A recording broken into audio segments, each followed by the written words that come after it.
Yes, hello, good evening. Ito ngayon ang ating pong blender at ang ating i-blend ngayon ay yung ating hapunan. So, meron tayong isang saging, meron tayong isang apple, at itong ilalagay nating gatas kasi nakalagay dun may gatas ilalagay. So, ito muna ang ating ilalagay. Then, dalawang kutsarang oats. So, meron tayong naka-ready rito. So, let's go. Umpisa na natin. So, apple muna. Inahit na natin ng maliit yan. Parang puno ah. Pagpagsama-samahin natin. Kailangan yata ay sama-sama na.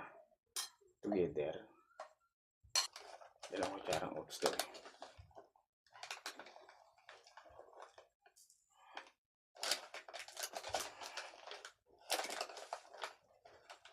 Yan.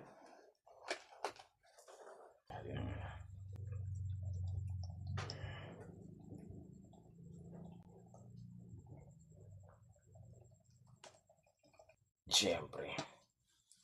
Para tumalsik eh. Saka natin blend. Ayun, ganun pala yun.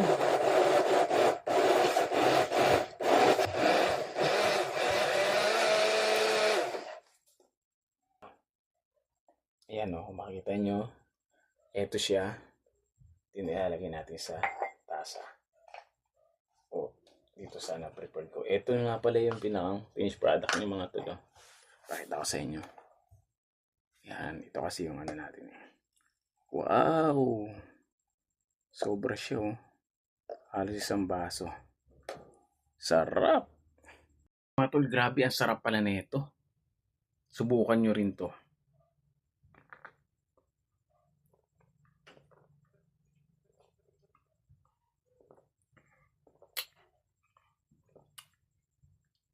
Ang sarap!